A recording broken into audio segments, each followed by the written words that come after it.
हेमंत बिस्व शर्मा, ये 2 रुपए की भीख तेरे को देता हूं मैं, लेता क्या तू? बोल बोल, तू 2 रुपए का भिखारी है, मेरे को, मैं जानता हूं तेरे को।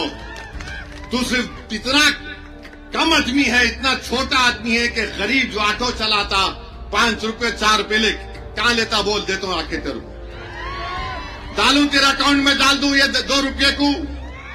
तुम भारत से राष्ट्रवाद देशभक्ति की बात करते हो ना। इस देश का पेट्रोलियम मिनिस्टर कौन है? हरदीप सिंह पुरी है या ट्रंप है? बोलो। ट्रंप अमेरिका में बैठकर गोरी चमड़ी वाला बोल रहा है तुम रशिया से तेल नहीं लेना, तुम वहां से लो। अबे तू होता कौन है भाई? तू अमेरिका का सदर है, हमको बोल रहा उन्हें, तो मोदी जी बोल रहे यस प्लीज। अरे तेल भी हम नहीं ले सकते। आरएसएस वालों बोला ये देशभक्ति है। क्या अमेरिका इंडिया को इररिलेवेंट नहीं कर दे रहा है? बताइए आप। और आप बोलते देशभक्ति, ना कोई घुसा है ना कोई घुसने देंगे। चीन घुस के बैठा हुआ है मोदी जी। मैं बोल रहा था कोविड के जमाने से, मैं पुकार कर कह रहा था चीन घुस के बैठा हुआ है। भारत की फौज के आर्मी चीफ की किताब के इख्तिसाबात कैरावैन मैगजीन में छापे गए। जनरल साहब लिख रहे हैं कि लद्दाख में चीन की फौज टैंक आना शुरू हुए। जनरल साहब ने वजीर आजम के ऑफिस को फोन किया, वजीर दिफा से बातचीत की, एनएसए से बातचीत की, जितने जिम्मेदार हैं उनसे बात करके कहा कि चीन की फौज आ रही, क्या करूं? टाइम दिया उन्होंने। ये टाइम को 1 घंटा, 1.5 घंटा, 2 घंटे हो गए। और बाद में थोड़ी देर के बाद जनरल साहब बोलते हैं और वो मैगजीन लिखता है कि वजीर दिफा जनाब राजनाथ सिंह साहब ने कहा कि जो उचित है वो करिए, जो उचित है वो करिए। और हम लोग क्या किए थे? बालाकोट में स्ट्राइक किए थे पाकिस्तान के ऊपर। और मोदी क्या बोले थे मीडिया को? मेरे को फौज के लोग आके बोले कि सर अभी टाइम नहीं है, बादल बहुत हैं। मोदी जी जंग के एक्सपर्ट हैं, जंग के एक्सपर्ट हैं। उन्होंने बोले बादल है, बादल का एडवांटेज लो, खुद जाओ मारो। ये अलग बात है कि प्लेन का रेडार जाता तो टेक्नोलॉजी से मालूम होता, मगर मोदी जी का दिमाग, उन्होंने बोले बादल है, घुस जाओ। मोदी जी जब बादल को देख के आप बोले अटैक करो बालाकोट में, ये जनरल आपको बोल रहा था चीन की फौज आ रही आ रही आ रही आ रही आ रही, आप बोले जो उचित है वो करो। मेरे भाई, भारत के लिए जो उचित होगा वो काम करना पड़ेगा। 56 इंच के सीने के दावे करने वालों, आरएसएस बीजेपी वालों, बताओ, फौज का जनरल पुकार कर कह रहा था और आप में इतनी हिम्मत नहीं थी कि फोन करके बोलते मारो उनको, मार के फोड़ के बाहर निकालो भारत की जमीन से। आप नहीं बोल सके। किसको बोलते, किसको बोलते, किसको डराते? ये लोग चीन को नहीं डराते। ये आसाम का एक मुख्यमंत्री है, 2 रुपये है किसी के पास? ये 2 रुपये दो, 2 रुपये का कॉइन लो, लो।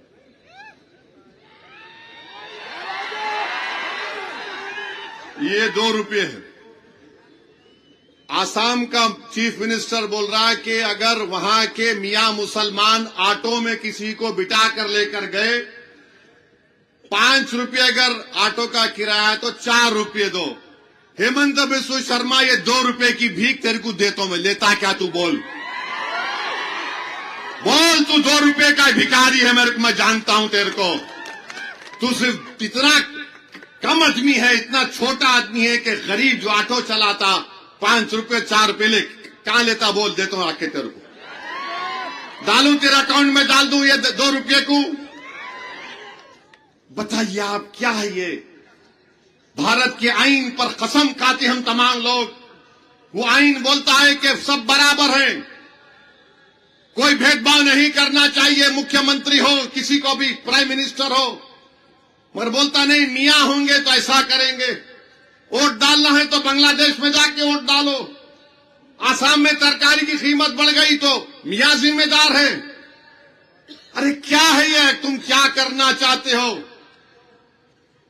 और बोलता है कि अब जब ये होगा, SIR होगा तो नाम निकाल देंगे। लो भाई 2 रुपये आपके, अब नहीं ले तो बोल रहा हूं, ले लो।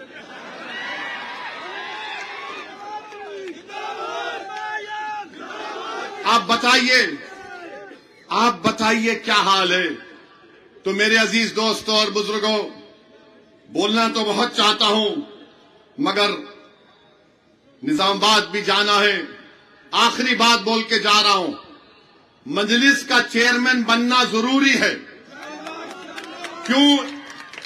बोधन की तरक्की के लिए, बोधन के अमन के लिए, भाईचारगी के लिए, मगर SIR के लिए भी जरूरी। याद रखो मेरी इस बात को, मैं 6 महीने पहले तकरीर में बोला था, पासपोर्ट बनाओ, बोला था आप लोगों को, जो सुने होंगे मेरी बात को, जिसके पास पैसे पासपोर्ट बनाओ। डॉक्यूमेंट जरूरी है। उसमें एक तारीख लिखी गई कि जो 2002 के बाद पैदा हुए या 87 के महीने के बाद पैदा हुए तो उनको डॉक्यूमेंट देना पड़ेगा। बर्थ सर्टिफिकेट, पेंशन का सर्टिफिकेट, ये 10 डॉक्यूमेंट हैं। याद रखिए, SIR एक बहुत बड़ा चैलेंज हमारे लिए है। आज 11 तारीख को आप वोटर लिस्ट में देखकर अपने वोट का इस्तेमाल करिए, जाइए, ताकि मालूम हो सके कि तुम्हारा नाम वोटर लिस्ट में है।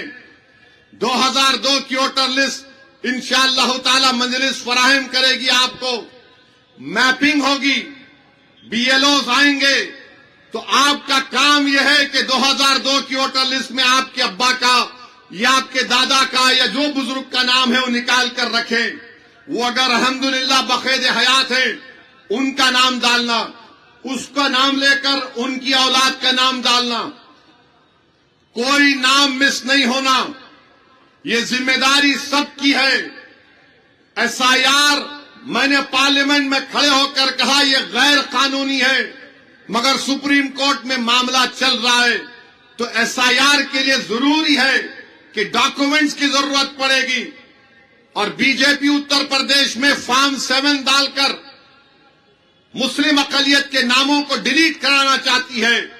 तो मैं तमाम से अपील कर रहा हूं, तेलंगाना में जब SIR होगा, हमको पहले से ज्यादा चौकस रहकर, क्योंकि अब बीजेपी NRC NPR नहीं करना चाहती। वो इलेक्शन कमीशन से अगर खुदा ना खास्ता किसी का नाम नहीं आया तो उनको कहा जाएगा तुम भारत के सिटीजन नहीं हो, नागरिक नहीं हो, कागजात लेकर आओ।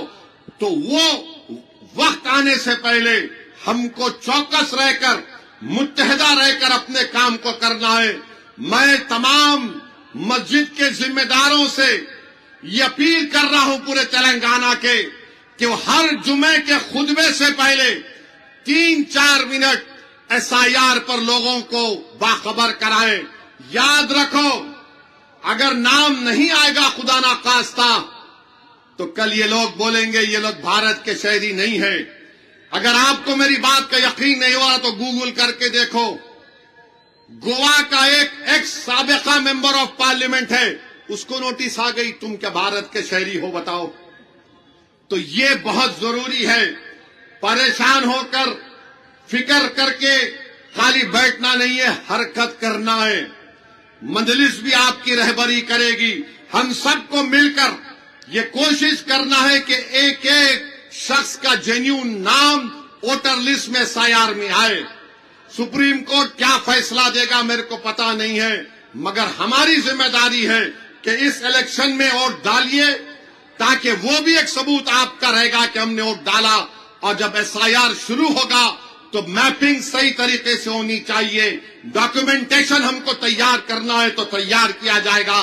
तो ये बात आपसे कहना था। मैं आप तमाम का शुक्रिया अदा करता हूं।